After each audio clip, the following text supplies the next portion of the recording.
খুলনায় রূপসাতে এক মাহফিলে সভাপতি আমার কানে বলছে, হুজুর স্বামী স্ত্রীর গন্ডগোল কেন হয় বলেন তো, আর এটা সমাধান করার পদ্ধতি কি?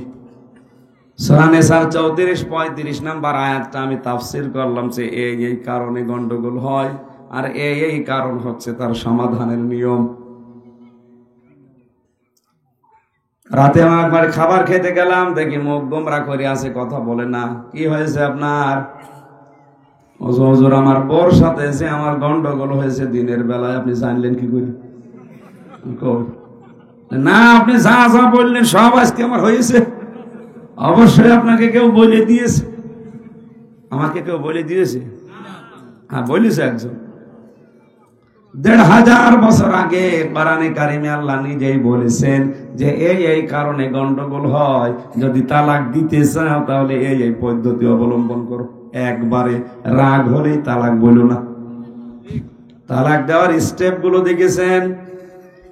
আল্লাহ পাক বলে যদি কেউ তালাক দিতে চায়, কোন স্ত্রীর সাথে আর সম্ভব হচ্ছে না সংসার করার, প্রথম নাম্বারে তাকে ওয়াজ করবেন, ফাইজুহুন্না ওয়াহজুরুহুন্না ফিল মাদাজি। এক নাম্বারে তাকে ওয়াজ করেন। এই ওয়াজের যদি কাজ না হয় কোরআন হাদিস দিয়ে বুঝিয়ে, তাহলে তার বিছানা আলাদা করে দেন। এতেও যদি না হয় তাহলে মৃদু আঘাত করেন বা শাসন করার ভয় দেখান তাকে।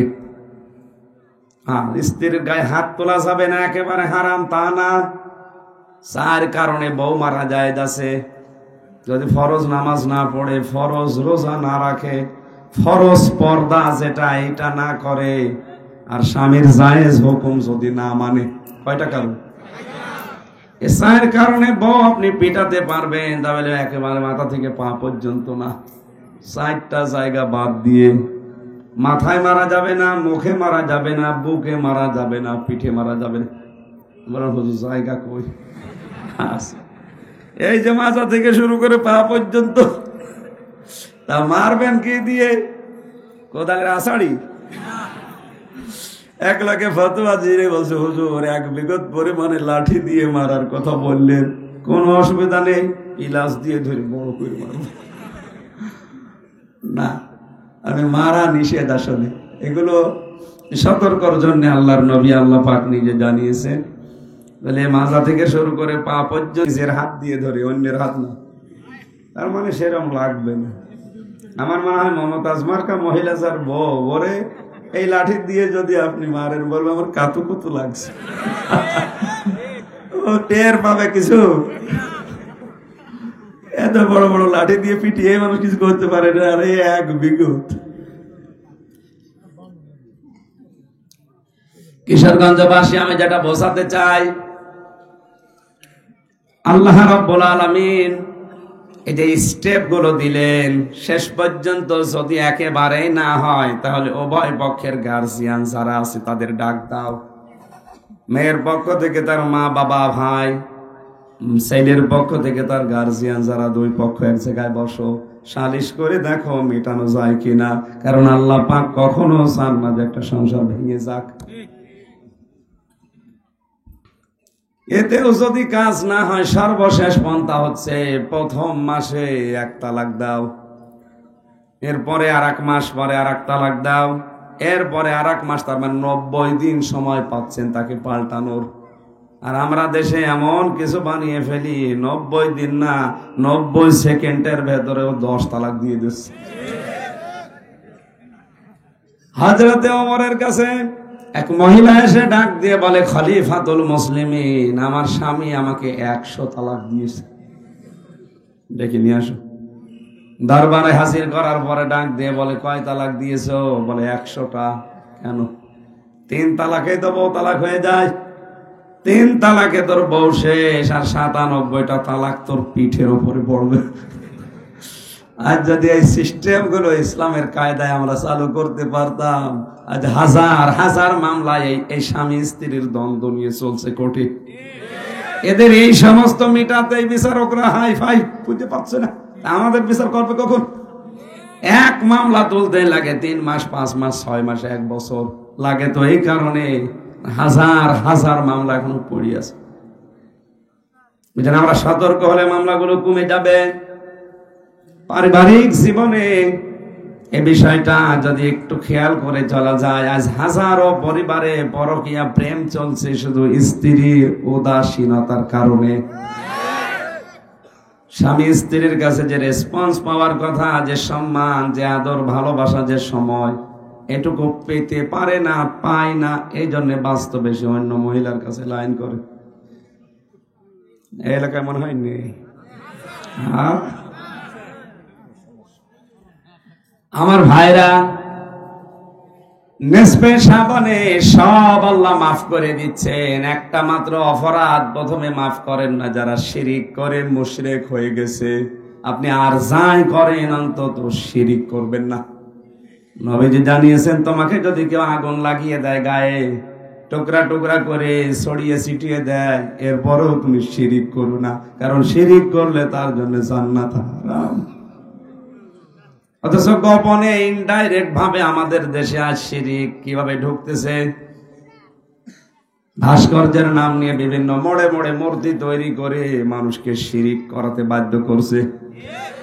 কে বলেছে একটা মানুষ মারা যাওয়ার পরে তার ছবি তার মাটি দিয়ে লোহা দিয়ে বানিয়ে রাখতে হবে? কে বলেছে আপনাকে বলেন তো? একটা সম্মান হইলো তো। আর 2 দিন পরে তো কাকে ওর উপরে বসে প্রসাব করবে, পায়খানা করবে। আর শুধু এতটুকুই না, আপনার ক্ষমতা যখন শেষ হয়ে যাবে অন্য কেউ আসবে ওইটা রাখবে, ভেঙ্গে চুরে রাস্তায় ট্রাকের নিচে দেবে। নিজের সম্মান, আপনার নিজের নেতাদের সম্মান নিজে নষ্ট করে জাতিকে আপনি মুশরিক বানাবেন না। এটা যাদের কালচার মুশরিকদের, তারা করুক। আমরা 96% মুসলমান এদেশে, কোন শিরিকের সাথে আমাদের সম্পর্ক থাকা ঠিক না। দ্বিতীয় নম্বরে আল্লাহর নবী বলেন, মশাহীন, যে মানুষগুলো দুনিয়ায় হিংসা করে। হিংসা তো দেশে নেই। আমার হক অন্য কারো যেন না হয়, শুধু আমি খাবো, আমি পরব, অন্য কেউ যেন না খায়, না পরে। এই ধান্দায় যারা আছেন তারা নেসপে সাবানেও মাপ পাবেন না। আল্লাহ আমাদের হেফাজত করুন, বলেন আমিন। সূরা দুখান থেকে মাত্র 5টা আয়াত পড়েছি। কোরআনে কারিমের কথা বলতে গেলে আমার বাবাও যদি অপরাধী হয়, আমার বাবারও লাগবে। কথা বলেন না কেন? আমি তো শক্ত কথাগুলো আল্লাহ যেভাবে শক্ত ভাবে বলেছেন বলতে চাই, এই কারণে আপনি যেন থেমে যান। সূরা দুখান শব্দের শাব্দিক অর্থ হচ্ছে ধোঁয়া। দোকান মানে কি? এই যে ধোঁয়া ওঠে না, এখান থেকে তাদখিন, তার মানে ধূমপান, বিড়ি যেটা বলে। তাহলে বিড়ির নামও কোরআনে আছে, তাহলে বিড়ি খাওয়া যায়। এই যে তাদখিন মানে ধূমপান, ধূম মানে ধোয়া, পান মানে খাওয়া, পান করা। ধোয়া ছাড়া পান করে এদেরকে আমরা ধূমপায়ী বলি। কিয়ামতের আগে একটা ধোঁয়া দিয়ে আল্লাহ তামাম দুনিয়া অন্ধকার করে দেবে, তার নাম তাদখিন বা দুখান। আল্লাহ আলোচনা করছেন এই সূরার ভেতরে প্রায় 27টা। কান খাড়া করে কোরআনের আয়াতগুলো বোঝার জন্য চেষ্টা করেন। হামিম ওয়াল কিতাবিল মুবিন। আল্লাহ পাক বলেন হামিম, এগুলোর অর্থ আমি আল্লাহ ছাড়া কেউ জানে না। যদিও কোন কোন মুফাসসির বলেছেন হামিম এটা আল্লাহর নবীর নাম। বিশ্ব নবীকে পড়া কোরআনে আল্লাহ 7টা নামে বিশেষভাবে সম্বোধন করেছিলেন। ইয়াসিন, তাহা, আহমদ, মুহাম্মদ, মুজাম্মিল, মুদাসসির আর আব্দুল বা আব্দুল্লাহ। কয়টা? তাহলে হামিম এটা নবীজির নাম না, এটার অর্থ আমরা জানি না, আল্লাহ জানে। কোরআনে এরকম অক্ষর আছে 29টা। কয়টা? এবার আসেন মূল কথা। আল্লাহ শুরু করছেন ওয়া, এটা শপথ। আল্লাহ কসম দিচ্ছেন, শপথ করছেন। অল কিতাবিল মুবিন, কিতাবের আগে আছে আলিফ লাম। কিতাবের আগে কি? এই আলিফ লাম দিয়ে আল্লাহ নির্ধারিত করে দিয়েছে এই পৃথিবীতে স্পষ্ট কিতাব মাত্র একটা। কয়টা?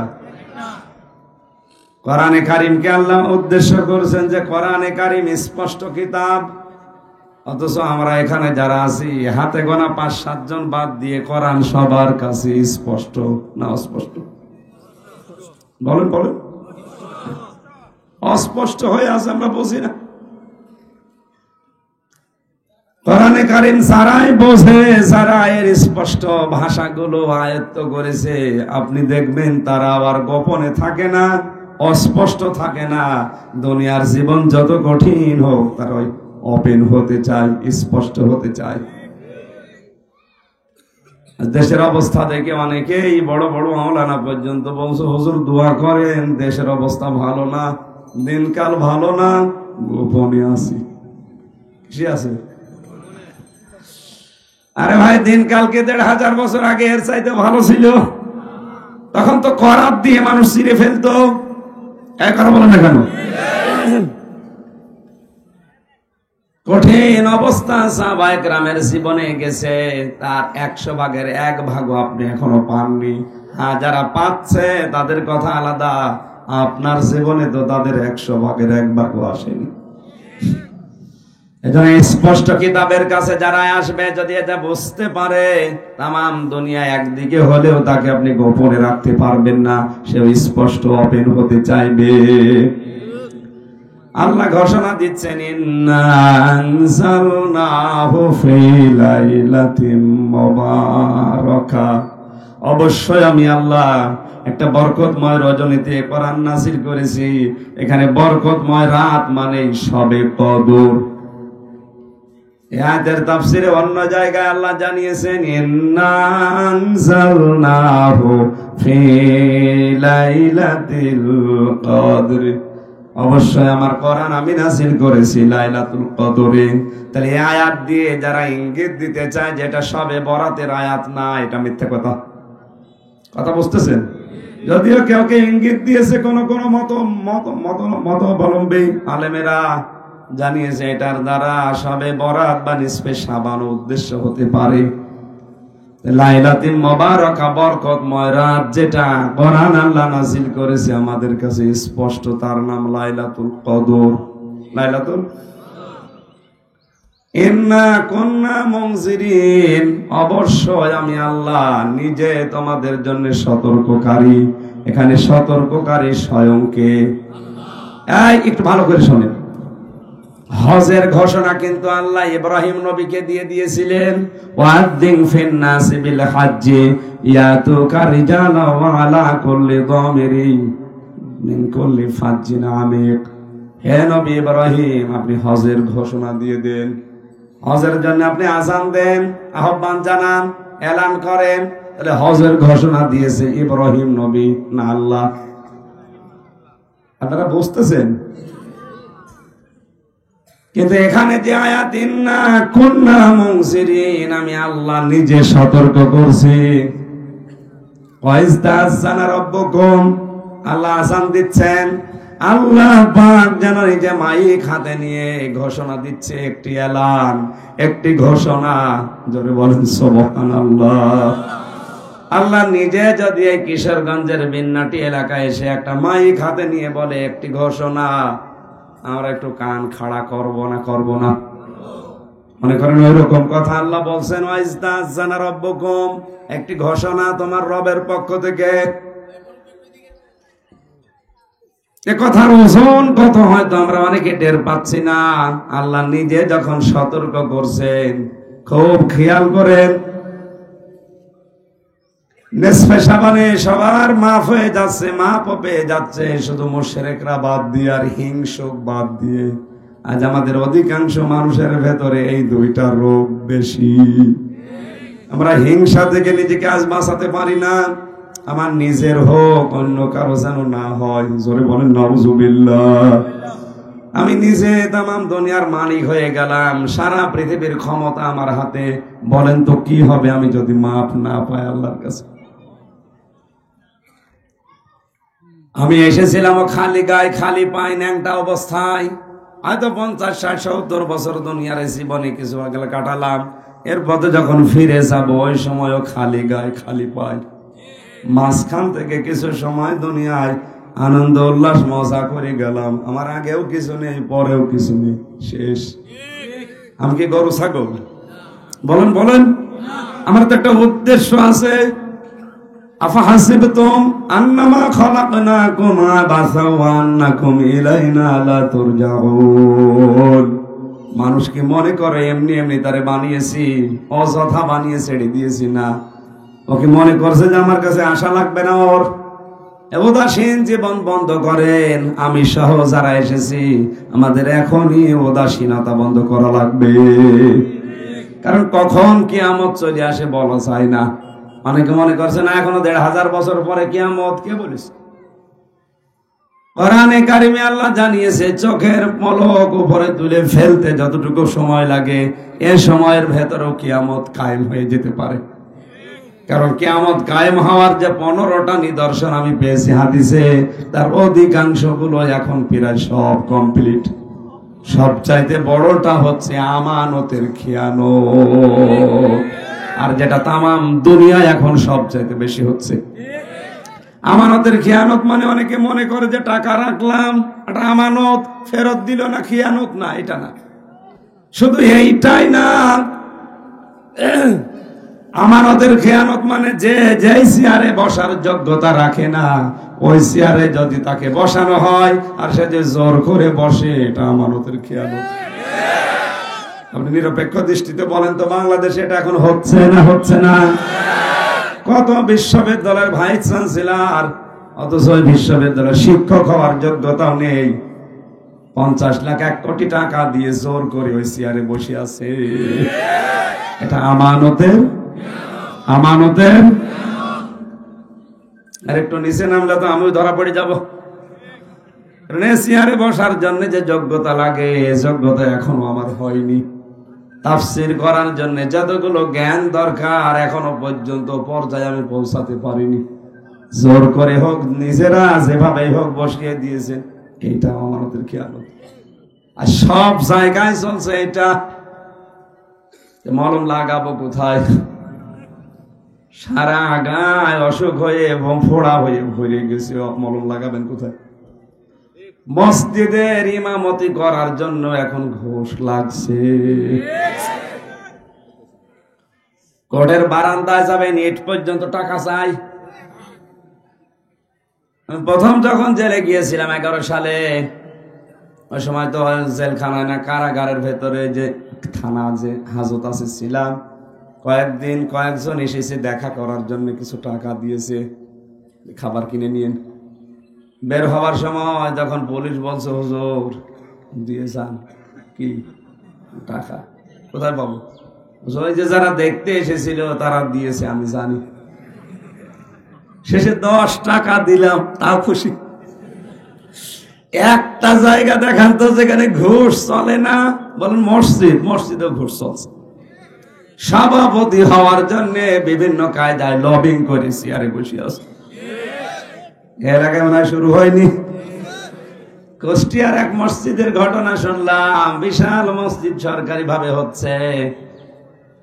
ওখানে যদি কেউ ইমামতি করে তার অনেক টাকা পয়সা বেতন দেবে সরকার, বিভিন্ন সুযোগ সুবিধা আছে। যিনি দায়িত্বে আছে তার ভাগিনা বলছে, মামা তুমি তো দায়িত্বে আছো, আমার এখানে লাগিয়ে দাও। মামা বলছে আমার মিষ্টি খাওয়াও। অসুবিধা নেই। ও মনে করছে মিষ্টি খেতে আর কয় টাকায় লাগবে না, 5,000 টাকায় লাগলো। বলছে মামা কত লাগবে? 10 লাখ। 10 লাখ মিষ্টি খেতে যদি 10 লাখ লাগে, তুমি দই খেতে কত চাবা? এই চলছে আমাদের অবস্থান। আর সব চাইতে সিটারি বাটপারিটা হয় বেশি আদালতে। একেবারে নিচ থেকে শুরু করে উপর পর্যন্ত যারাই দায়িত্বে আছে, এটা রেকর্ড হচ্ছে, কালকে ওদের কানে যাবে। কারণ আমি 3 বছর কারাগারে থেকে এটাই দেখলাম। যত ভালো মানুষই ধরি, টাকাগুলো খেয়ে বলে আবার দেন। সেগুলো কি করলেন? কি সোতা নাতা দিয়ে আন্দাজে এক কথা বুঝিয়ে দেয়। এই 3টা বছরে আমার বাবারে ওরা ফকির করে ফেলেছে। অথচ অপরাধ কিচ্ছু জানি না, বাড়ি থেকে ধরে নিয়ে যাবো, থাক পড়ে থাক। মামলা দিয়েছেন দেন, কত চোর দেখলাম বের হয়ে চলে যায়, কত মার্ডার মামলার আসামি 3 মাসে বের হয়ে চলে গেছে। আমার সামনে জামালপুরের মার্ডার মামলার আসামি 3 মাস কয়দিনে যেন বের হয়ে চলে গেল। তা একটা না 4টা মার্ডার করেছে, তার বউকে, তার শাশুড়িকে, তার পালিত মেয়েকে এবং তার শালাকে, 4 জনকে মার্ডার করেছে এক জায়গায়। ধরাও পড়েছে, সাক্ষী প্রমাণ সব কমপ্লিট, কিন্তু বের হয়ে গেল 3 মাস কয়দিনে যেন চলে গেল। আমি তাদের দেখে দেখে ভাবতাম, আল্লাহ আমি কি করেছি যে 3টা বছর হয়ে যাচ্ছে আমার হাইকোর্টে পর্যন্ত জামিন দেয় না। এদেশে আজ হাজারো লুচ্চা, হাজারো মার্ডার মামলার আসামি, খনি সন্ত্রাসী, ওদের মামলা হয় ঠিক, জামিন পেয়ে যায়।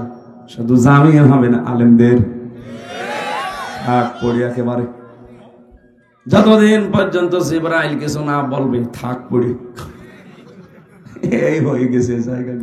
আর মাঝখান থেকে যারা দায়িত্বে ভেতরে ভেতরে আছে, এই উকিল থেকে শুরু করে পেশকার থেকে ম্যাজিস্ট্রেট, জজ, মামলার আয়ু, এরপরে বিচারপতি, যারা আছে এই মাঝখান থেকে লক্ষ লক্ষ টাকা পরিবার থেকে নিয়ে নিচ্ছে। আপনি হারাম কামাই করে মনে করছেন আপনি আরামে খেতে পারবেন? কোরআন আমি 100 ভাগ বিশ্বাস করি। আমার বাবার কাছ থেকে এতগুলো টাকা যারা আত্মসাৎ করলেন এভাবে, এই 2 নাম্বারি কায়দায় 1টা টাকাও আপনি ভোগ করতে পারবেন না। আমি মুসাফির, এখন আমি অসুস্থ, এখন আমি মজলুম অবস্থায় আছি। আল্লাহর কাছে মজলুমের দোয়া ফেরত আসে না। ইত্তাকি, ভয় করো, বেঁচে থাকো দাওয়াতাল মাজলুম, মজলুমের বরদোয়া থেকে। ফাইন্নাহা লাইসা বাইনাহু ওয়া বাইনাল্লাহি হিজাব, কারণ মজলুম আর আল্লাহর মাঝে কোনো পর্দা থাকে না। আল্লাহকে পর্দা দিয়ে ঢাকা, কি দিয়ে? কিসের পর্দা? হ্যাঁ, এই দেখেন আমরা অনেকেই বলি আল্লাহ 70,000 নূরের পর্দা দিয়ে ঢাকা আছে, কিয়ামতের দিন উনি ওপেন হয়ে যাবেন বান্দাদের সামনে, এটা জানি না। পর্দা মানুষ কেন দেয় বলেন তো? এই যে পর্দাটা দিয়েছেন যেন আলো এদিকে না আসে, একটা মোটা কাপড় টাঙিয়ে দেয়, এর নাম পর্দা, যেন আলো বা নূর থেকে মানুষ বাঁচে। আর আল্লাহর পর্দায় হবে আলোর, নূরের। নূর মানে কি? আল্লাহ 1টা 2টা না 70,000 যে পর্দাগুলো নূর দিয়ে, আলো দিয়ে বানিয়ে রেখেছেন। তাই আলো দিয়ে পর্দা বানালে দেখা যাবে না? এক কথা বলেন না কেন? আল্লাহ বলেন এই যে পর্দা, এটা আলাদা সিস্টেমের, তোমাদের জ্ঞানে ধরবে না। এই পর্দা আল্লাহ রাখে না যখন কোন মাজলুম আহাজারি করে কিছু বলতে থাকে। আজ হাজারো প্রশাসনের মানুষকে দেখি, বিচার ব্যবস্থায় যারা আছে দেখি, ওদের অধিকাংশ সন্তানগুলো বিকলাঙ্গ হয়, নাই পাগল হয়, না উন্মাদ হয়ে যায়। এগুলো ওই মজলুমদের বরদোয়া। জেলখানায় এখন ওই 100 জনের প্রায় 70 জন মানুষ বিনা কারণে জেলে এই মজলুম অবস্থায় পৌঁছতেছে। ওরা রাতে তাহাজ্জুদ পড়ে দেখি হাও মাও করে কাঁদে, আল্লাহকে বসে বসে শুনবে শুধু। বলেন, হাদিস তো 100 ভাগ খাঁটি, এটা মুসলিম শরীফের হাদিস। নবীজি বলেছেন যদি কোন মজলুম সত্যি আল্লাহর কাছে মন থেকে কিছু বলে, আর লোকটা যদি মজলুম হয়ে থাকে, তুমি আর বাঁচবা না। তুমি এখনো সাবধান হয়, মজলুমের কাছে মাফ চাও। আর বাবার কাছ থেকে যারা এতগুলো টাকা বিনা কারণে, আপনি নিজেও জানেন যে আমি কিছু জানি না, এরপরও আপনি এত টাকা পয়সা খেলেন, এই টাকা নিয়ে আপনি মনে করছেন ফ্ল্যাট বানাবেন, এমন একটা রোগ আপনার শরীরে হবে 14 বংশ বিক্রি করা লাগবে। মানুষ এত সাহস পায় কোন থেকে আমি বুঝি না। এই যে রক্তের ভেতরে 5 প্রকার ক্যান্সার হয়, বিজ্ঞান এখন প্রমাণ করে দেখিয়েছে যদি 1 প্রকার আল্লাহ লাগিয়ে দেয়, এক একটা ঔষধ যত টাকা দাম। আমি নিজে এই ভ্যালোর হাসপাতালে 1 মাস 23 দিন ছিলাম। কত মানুষের রক্তের ভেতরে ক্যান্সার হয়েছে আমি নিজে দেখেছি। বলে 12 মাস 13 মাস এখানে আছি, কোটির উপরে টাকা চলে গেছে, এখনো কোনো কুল কিনারা পাচ্ছি না। অথচ সেরকম কঠিন কিছু না। হাতের ওপর একটা ফুসকুড়ি হয়েছিল, পায়ের নিচে একটা ফুসকুড়ি হয়েছে, ওটা গেলে ফেলেছে। সিলেটে দেখিয়েছে হয়নি, ঢাকায় দেখিয়েছে হয়নি, কলকাতায় দেখিয়েছে হয়নি, ভেঙে ফেলরে। ডাক্তার পরীক্ষা করে বলছে 5 প্রকার ক্যান্সার হয় শরীরে, তার ভেতরে এটা একটা। আপনার যা অসুখ, আপনি এই অবস্থায় থাকলে আর সর্বোচ্চ 3 মাস বাঁচতে পারবেন, কারণ রক্তের এটা বন্ধ হয়ে যাচ্ছে। আপনি সাহস পান কোত্থেকে? মানুষকে ধরিয়ে দিয়ে নিচে কোটি কোটি টাকা কামাই করছেন, মনে করেন 10 তলা বিল্ডিং তুললে থাকতে পারবেন? আর কি করবেন থেকে বলেন তো? আপনি এসেছিলেন ও ন্যাংটা, যাবেন ও ন্যাংটা, একথা বলেন না কেন? আল্লাহ সতর্ক করছে বিষয়গুলো দিয়ে। ইমাম মালিক রহমাতুল্লাহ আলাইহির জামানার একটা কাহিনী আমি হাদিসে পড়েছি, ভালোভাবে শোনেন। ইতিহাস গ্রন্থে আছে, ইমাম মালিকের জামানায় একটা মহিলা মারা যায়। পাশের এক জায়গা থেকে এক মহিলা তার লাশ ধোয়াতে এসেছে। কাপড় চোপড় খোলার পরে যখন পায়খানা পোশাক পরিষ্কার করিয়ে পেটে চাপ দিয়ে যখন রানের ওপরে হাত লাগিয়েছে, হাত গেছে আটকিয়ে, আর নড়ে না। ঘন্টার পরে ঘন্টা চলে যাচ্ছে, মহিলা হাওমাও করে কাঁদছে। এলাকার যিনি ইমাম আছে তিনি বলছে, আমি রায় দিয়ে দিলাম, এই মরা মহিলার চামড়া কেটে ওই জায়গা থেকে বাদ দিয়ে কবরে দিয়ে দাও। কিন্তু মরা মহিলার স্বামী আর সন্তান বলছে, না, আমার স্ত্রী খুব ভালো, আমার মা খুব ভালো, মরে গেছে, আর আপনি তার মরা চামড়া কাটবেন, তাও রানের উপর থেকে, হবে না। আর একটু বড় যিনি আছেন জেলা শহরে, মনে করেন, তিনি ফতোয়া দিলেন, এটা করার দরকার নেই, এই যে মহিলা জীবিত আছে এর হাত এখান থেকে কেটে বাদ দিয়ে দাও। এখন এই মহিলার স্বামী আর সন্তান বলে, না, আমরা এসেছি উপকার করার জন্য, আর আমাদের এখন বাঁশ দেবেন, হবে না, কাটতে দেব না আমরা। আমার মা অনেক ভালো মেয়ে, আমার স্ত্রী অনেক ভালো মানুষ। ও মা বোনেরা, আপনাদেরকে এখানে একটা পয়েন্টে বলি, অনেক মেয়েরা বলে এলাকায় সবাই আমাকে ভালো বলে, শুধু খোকার বাপ আমার দেখতে পারে না। তোর এলাকায় সবাই ভালো বলা দরকার কি? তোর তো ভালো বলা লাগবে। এই লোকটা যদি বলে, না, আমার স্ত্রী কিন্তু আমার মন মতো আসলে ভালো, আপনি মনে করবেন আসলে আপনি ভালো। আর ও যদি বলে, না, যত যা করুক, আবার মনে যে দুঃখ দিয়েছে ওরে আমি মাফ করব না, আল্লাহর কসম আপনি মাফ পাবেন না। খালি নামাজ পড়ে রোজা রেখে কালো বোরকা পরে মনে করছেন আমি জান্নাত পেয়ে গেছি। স্বামীর খেদমত করা, স্বামীর কথা মতো জায়েজ কথা মেনে নেওয়া নফল না ফরজ? নামাজ পড়া কি? তাহলে নামাজের মতো একটা ফরজ আপনি বাদ দিয়ে দিচ্ছেন খেলায় খেলায়। তাও অনেকে কিছু মনেই করে না, ডোন্ট কেয়ার, স্বামীকে গোলামের মতো ব্যবহার করে। আরে ভাই, এটা তো গ্রাম অঞ্চলের জন্য টের পাচ্ছে না, শহরে যাও।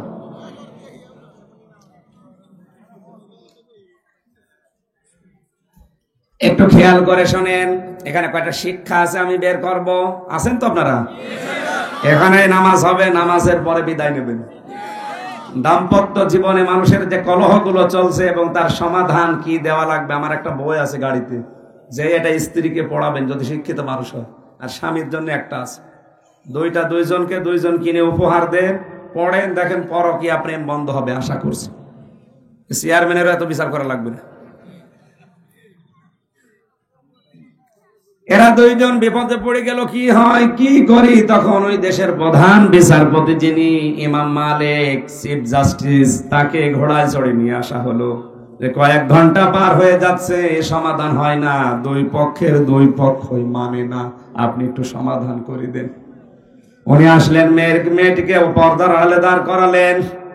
বাইরে থেকে এদের আত্মীয় স্বজন যারা আছে দুই পক্ষকে দাঁড় করিয়ে বললেন, দেখো মেয়ে, তুমি লাশ ধোয়ানোর সময় কি কি হয়েছে সত্যি করে বলো। মেয়েটা বলে, আমি কিছু করিনি, কিছু জানিও না, ও তো ভালোভাবে ধোয়াচ্ছিলাম, হঠাৎ করে রান আমার হাত আটকিয়ে গেছে। ইমাম মালিক বলে, না, এ কথা মেলে না, আমার কাছে কিন্তু রাডার আছে কোরআনের, আমার কাছে হাদিসের রাডার আছে, আমি কিন্তু ধরে ফেলবো, সত্যি কথা বলো। অমাইয়াকে সেবে খতিয়াতান আও ইসমান সুম্মা ইয়ারমি বিহি বারিয়ান ফাকাদ হিতামালা বুহতানা ওয়া ইসমান মুবিনা। আল্লাহ পাক বলেন সূরা নিসার 112 নম্বর আয়াত। এটা অনেক মানুষ আছে নিজে পাপ করে, নিজে অন্যায় করে, আর অন্যায়টা যখন হয়ে যায় তখন একটা নিরপরাধ ভালো মানুষের মাথার উপরে চাপিয়ে নিজে ভালো সাজে। এই অপরাধটা বাংলাদেশে আছে না নেই? মেয়ে, এরকম কিছু করেছো কিনা বলো। তোমার হাত তো এমনি আটকানোর কথা না। মেয়েটা ভয়ে ভয়ে বলছে, হ্যাঁ আমার একটা কথা মনে পড়ছে, আমি যখন কাপড় খুলে ওরা শরীর থেকে ময়লা আবর্জনা পরিষ্কার করে যখন হাত রাখতে যাচ্ছিলাম, তখন আমার মনে মনে এই মহিলার প্রতি একটা খারাপ ধারণা এসেছিল। কিছুদিন আগে এই মেয়েটা একটা পুরুষ মানুষকে সাথে নিয়ে বাড়িতে ঢুকছিল। আমি লাশ ধোয়ানোর সময় ওই খারাপ ধারণার অনুভূতি নিক্ষেপ করেছি যে এত ভালো ভালো করে তোমার মানুষ, তোমার চরিত্র তো ভালো না। অথচ ওই ছেলেটা পরে খোঁজ নিয়ে জানলাম ওই ছেলেটা ওনার নিজের আপন ভাইয়ের ছেলে। একটা মহিলার 14 জন পুরুষের সাথে দেখা করা যায় যাচ্ছে, তার ভেতরে আপন ভাইয়ের ছেলে আছে না নেই? এক কথা বলে না কেন? আপন ভাইয়ের ছেলের সাথে বিয়ে করা যায় যাচ্ছে, তার মানে হারাম এটা। তা আপনি আপন ভাইয়ের ছেলের সাথে বাড়িতে গেলেন না ঘরে গেলেন, এখানে আপনার দরকার কি? আন্দাজে কত মানুষকে দেখে উল্টা পাল্টা ধারণা করে, এরকম মানুষ দেশে নেই। ইমাম মালিক হাদিস বললেন তাকে, মান সালিমাল মুসলিমুনা মিন লিসানিহি ওয়া ইয়াদিহি। আল্লাহর নবী বলেন ওই লোকটা মুসলমান যার হাতের দ্বারা মুখের দ্বারা মুসলমানেরা শান্তি পায়। এই কথা ঠিক আছে? হ্যাঁ ঠিক আছে। কিছু কিছু মানুষ বলে ওই লোকটাই মুসলমান যার হাতের দ্বারা মুখের দ্বারা মানুষ শান্তি পায়। এখানে মানুষের কথা নেই, মুসলিমুনা মুসলমানের কথা আছে। এখানে হাত মানে এই হাত শুধু না, ক্ষমতার হাত, পাওয়ারের হাত, আইনের হাত, টাকা পয়সার হাত। আপনার এই সমস্ত হাতের দ্বারা কি আসলে মুসলমানেরা শান্তিতে আছে? আপনার মুখের দ্বারা কি আসলে মুসলমানেরা শান্তিতে আছে? অবশ্যই মুখ দিয়ে এমন কিছু নিক্ষেপ করেছে এই মহিলার উপরে, এই গুনাহটার কারণে আল্লাহ তোমারে আটকিয়ে দিয়েছে।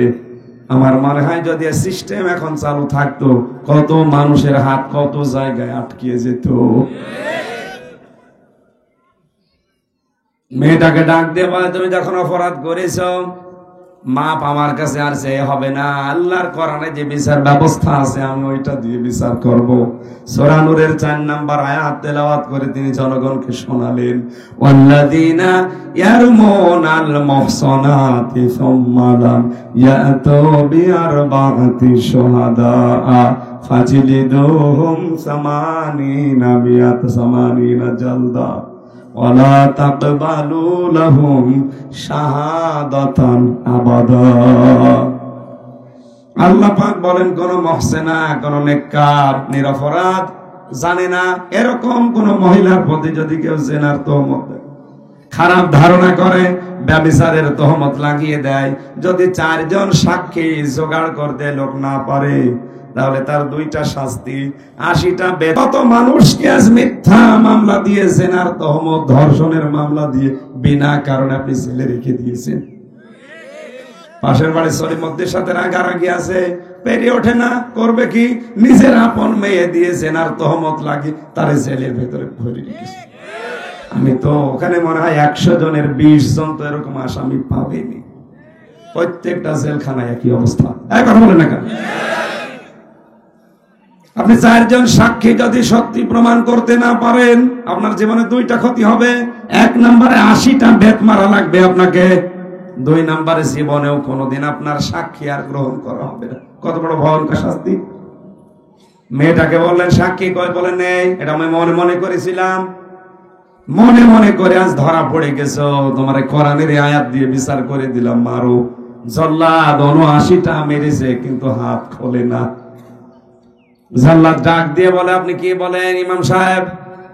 79টা আমার হয়ে গেছে, মাত্র একটা বাকি আছে, হাত তো খোলে না।